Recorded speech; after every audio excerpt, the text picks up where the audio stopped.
আগামী 26শে এপ্রিল মালদায় হতে চলেছে বিজেপির হাই ভোল্টেজ রাজনৈতিক জনসভা। মালদায় আসতে চলেছেন প্রধানমন্ত্রী নরেন্দ্র মোদী। তিনি নির্বাচনী জনসভা করতে চলেছেন পুরাতন মালদার শাহাপুর বাইপাস সংলগ্ন নিত্যানন্দপুর মাঠে। তাই সোমবার নিত্যানন্দপুর মাঠে নজরে এলো জোরদার প্রস্তুতির ছবি। তিনটি জেসিপি মেশিন লাগিয়ে চলেছে মাঠ ড্রেসিং করার কাজ।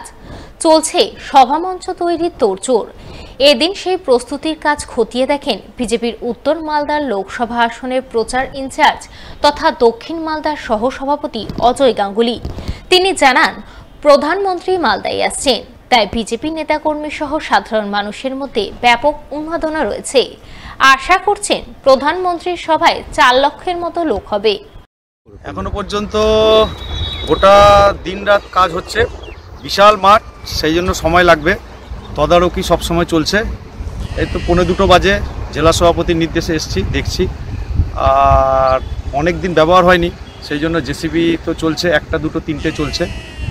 যারা প্যান্ডেল করবে তাদেরও লোক চলে। আমাদের হিসাবে এখানে 3 লক্ষ লোক আটবে।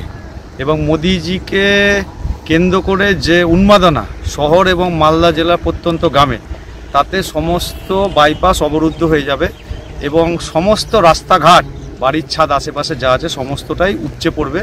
মাঠে 3 লক্ষ লোক থাকবে। এখনো পর্যন্ত এসপিজির যারা অফিসার তারা এসে পৌঁছে গেছেন।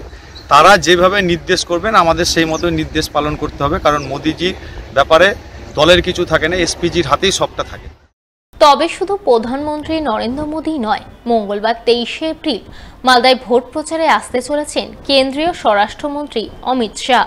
তিনি দক্ষিণ মালদার বিজেপি প্রার্থী শ্রীরূপা মিত্র চৌধুরীর সমর্থনে রোড শো করবেন মালদা শহরে ফোয়ারা মোড় থেকে মালদা কলেজ গেট সংলগ্ন রবীন্দ্র মূর্তি পর্যন্ত।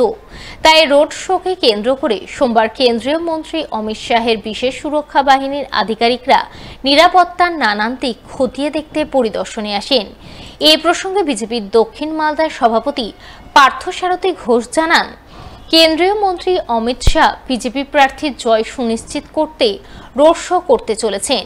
আশা করছেন সেই রোড শো দেখতে জনজোয়ার উপচে পড়বে। উত্তরবঙ্গে 8টা সিটেই জয় সুনিশ্চিত করার লক্ষ্যে কালকে অমিত শাহজি দক্ষিণ মালদা কেন্দ্রে এসে রোড শো করবেন। তিনি সকালে 10টা থেকে 10:30টার মধ্যে পৌঁছে যাবেন এবং আমাদের যে শ্যামাপ্রসাদ মূর্তির পাদদেশ থেকে শুরু করে, যেটা পোস্ট অফিস মোড়, সেখান থেকে শুরু করে রবীন্দ্রনাথ মূর্তির পাদদেশে গিয়ে সেটা সমাপ্ত হবে।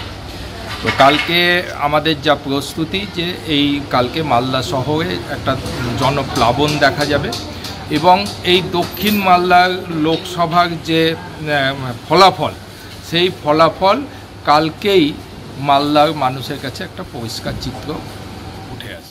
আসন্ন লোকসভা নির্বাচনের প্রাক্কালে মালদার মানিকচক ব্লকের নূরপুর অঞ্চলে শক্তি বৃদ্ধি করল শাসক দল তৃণমূল। এক নির্দল পঞ্চায়েত সদস্য সদলবলে যোগদান করলেন শাসক দল তৃণমূলে।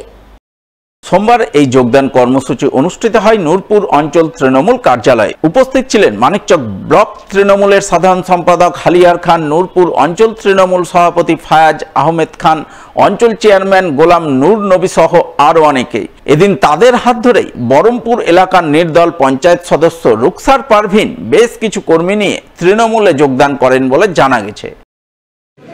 যেগুলো নির্দল প্রার্থী ছিলেন, বহরমপুর থেকে নির্দল প্রার্থী, শেখপাড়া থেকে নির্দল প্রার্থী এবং পাটাপাতের নির্দল প্রার্থী, 3 জন নির্দল প্রার্থী ছিলেন।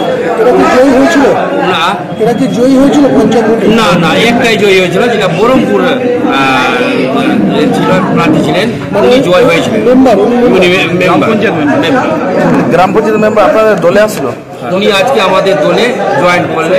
প্রায় 100 বেশি লোক নিয়ে জয়েন্ট করেছেন। মমতা ব্যানার্জির উন্নয়ন দেখে ওনারা নিজে থেকে এসে এখানে যোগদান করেন। আজকে জয়েন করেছে বহরমপুরের নির্দল জয়ী প্রার্থী, প্রায় ওরা 300 লোকের মতো জয়েন করেছে। তাছাড়া শেখপাড়া থেকে কন্টেস্টেড প্রার্থী শাহজাহান আলী, ও নিজের পরিবার নিয়ে প্রায় 50 জনের 100 জন নিয়ে জয়েনিং করেছে।